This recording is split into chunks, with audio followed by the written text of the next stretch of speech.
RB channel subscribers அனைவருக்கும் வணக்கம். இது ஒரு அவசியமான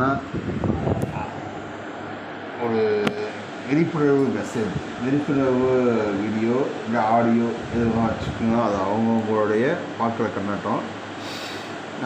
இது ஆர்பி சேனலில், நம்ம சேனலில் தெரிந்த ஊர்கள், தெரியாத பிற செய்திகள், தெரிந்த செய்திகள், தெரியாத பிற ஊர்கள், உண்மை சம்பவங்கள், அனுபவங்கள், இதை வச்சு வீடியோக்கள் போட்டு வந்துட்டுருக்கோம். நண்பர்கள் நிறைய பேர் வீடியோக்கள் பார்க்குறீங்க, சப்ஸ்கிரைப் பண்ணாமல் பார்த்துட்ருக்கீங்க. தயவுசெய்து சப்ஸ்கிரைப் பண்ணிவிட்டு பக்கத்தில் ஒரு பெல் பட்டனை கிளிக் பண்ணி ஆல் நோட்டிஃபிகேஷன் வச்சுங்க. அப்போ நான் போடக்கூடிய புதிய நோட்டிஃபிகேஷன் ஆகும். அது மட்டும் இல்லாமல் நான் போடக்கூடிய சேனல் வீடியோவுக்கு மட்டும்னா நம்ம சேனல் அடுத்த கட்டத்துக்கு போகிறது போகாமல் இருக்கிறது உங்கள் கையில் தான்.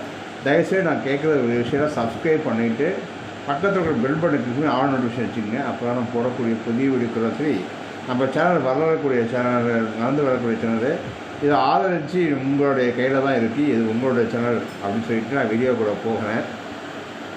இந்த விஷயத்தை பேசுகிறதுனால ஒரு சமூகத்தில் யாராவது ஒருத்தருக்கு பயன் இருக்கா அப்படிங்கிற விஷயத்தை வச்சு நான் பேசுகிறேன். தயவுசெய்து தப்பாக எடுத்துக்க வேணாம்.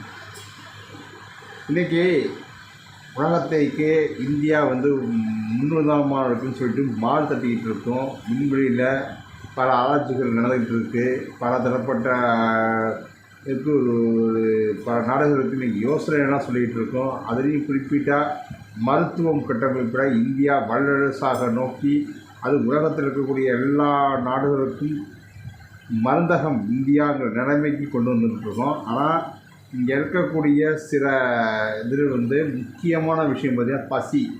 அதில் நம்ம ஃபோட்டோ விட்டுட்டோம். அதை திருத்திட்டுக்கூட தனி ஒருவனுக்கு உணவினேன்னு ஜெகத்திலே அழைத்துவோம் பாரதியோட வாக்கு.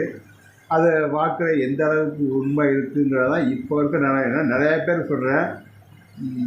வாழ்வாதாரம் இல்லாமல் இன்றைக்கி கடைகள்லையும் சரி, கடைத்திற ஓடங்கள்லையும் சரி, பல ஆட்கள் தட்டேந்தி யாசம் போன்ற நிலைமையில் இருந்துகிட்டு இருக்காங்க. அடுத்தது கோயில் வாசலில் இன்றைக்கி ஒரு பெருமைக்கு யாசம் வாங்கக்கூடிய ஆட்கள்லாம் இருக்காங்க. ஒரு பக்கம் பார்த்திங்கன்னா அடுத்த வேளை சோத்துக்கு கூட ஒன்றும் இல்லாமல் சில ஆட்கள் கோயில் வாசல்லையும் இந்தமாரி வீதியிலையும் தெரிஞ்சுக்கிட்டு இருக்காங்க.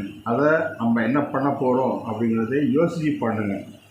ரெண்டாவது, இன்றைக்கி உலகத்தின் மருந்தகம் இந்தியாவில் சுகாதார கட்டமைப்பு வசதி இருக்குது. பல தரப்பட்ட நோய்களுக்கு பல தரப்பட்ட இதில் பார்த்திங்கன்னா நவீன யுக்தியை கையாண்டு பல தரப்பட்ட அளவே சிகிச்சை வெற்றிகரமாக நிறைவேற்றிட்டு இருக்கோம் அப்படின்னு பெருமையாக பேசிகிட்டு இருக்க நிலைமையிலேயே இன்னொரு அதிர்ச்சிகரமான செய்தி. சுதந்திரத்துக்கு முன்பு ஒரு வெளியிலேருந்து வரக்கூடிய ஒரு ஆங்கிலேயர் என்ன சொல்கிறாங்களா, அதுக்கு முன்னாடி பார்த்திங்கன்னா இந்த திறந்த வெளி கழிப்பிடம் தான் இருக்குது. அந்த கழிப்பிடம் பார்த்திங்கன்னா அது மலம், சிறுநீர் மற்றும் மலஞ்சலம் கழிக்கிறது. அதை என்ன பார்த்திங்கன்னா வெட்ட வழியில் போயிட்டு இருந்தாங்க. அதை பார்த்துட்டு ஒரு ஆங்கிலேயர் இந்தியா ஒரு மிகப்பெரிய ஒரு கழிப்பிடம் அப்படின்னு சொல்லிட்டு போனார். இதை மாற்றுறதுக்கு சுதந்திரம் அடைஞ்சதுலேருந்து இன்னைய வரையும் பல நடவடிக்கைகளை எடுத்துக்கிட்டு இருக்கோம். நடவடிக்கைகளுக்கு காலமாக பல கழிப்பறைகளை வீடுதோறும் கட்டி கொடுத்துருக்கோம். வீடுகள்கிட்ட மட்டும் நம்ம பொது கழிப்பிடங்கள்லாம் கட்டி கொடுத்துருக்கோம். அது மட்டும் இல்லாமல் இன்றைக்கி பார்த்திங்கன்னா சில நடமாடும் கழிப்பறைகள் ஒரு நிகழ்ச்சி நடக்குதுன்னா அங்கே வரக்கூடிய ஏற்பாளர்களுக்கு பார்த்திங்கன்னா சில கழிப்பறையெல்லாம் பண்ணி கொடுக்குறோம்.